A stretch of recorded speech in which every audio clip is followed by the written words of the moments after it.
Earl Mountbatten and his wife Edwina arrive in New Delhi.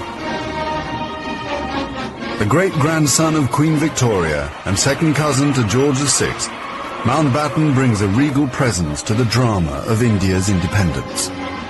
As the last viceroy, he bears responsibility for India's fate.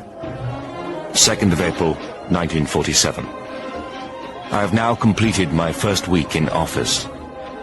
I should like to be able to paint an encouraging picture of my first impressions, but feel it would be misleading if I did so. The scene here is one of unrelieved gloom. At this early stage, I can see little common ground on which to build any agreed solution for the future of India. The only conclusion I have been able to come to is that unless I act quickly, I may well find the real beginnings of a civil war on my hands.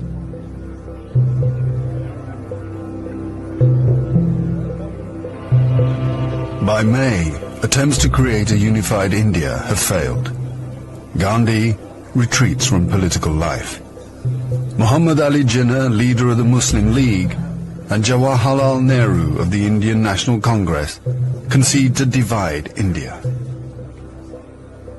Fearing a total loss of control, Mountbatten brings forward the transfer of power to August. Two nations will be created by partition, a secular India and a new homeland for India's Muslims, Pakistan. Nehru addresses the people of India.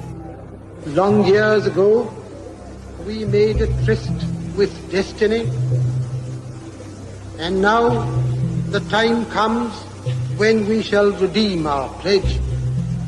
At the stroke of the midnight hour, when the world sleeps, India will awake to life and freedom.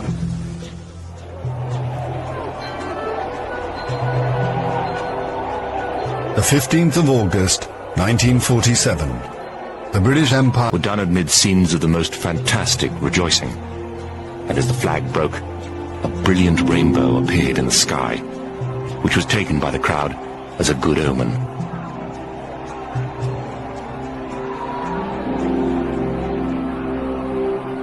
Qasim Muhammad. On the 15th of August came freedom. The freedom to burn, loot and murder.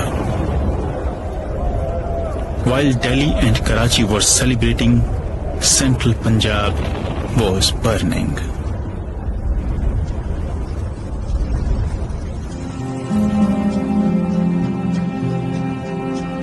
Between August 1947 and March 1948, 4.5 million Hindus and Sikhs are forced to migrate from Pakistan to India.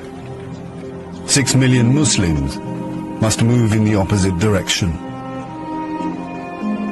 Britons and Indians witness the bloodshed. Shahid Ahmed. It is a battleground. People have gone mad. Trains to Pakistan are being looted and occupants slaughtered. We all knew that carnage was in the offing. So did Mountbatten. The British Empire, which tried to build India over centuries, can never live down this great tragedy.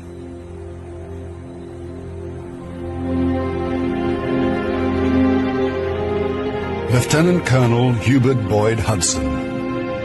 The sight from the air was awe-inspiring. In this chaos, millions of refugees were struggling to get to India or Pakistan. Thousands of others were doing their best to prevent them, murdering them by the hundred. But death is nothing. There are things more terrible than death.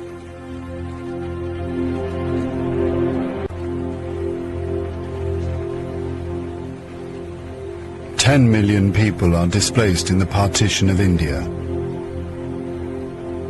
1 million are dead.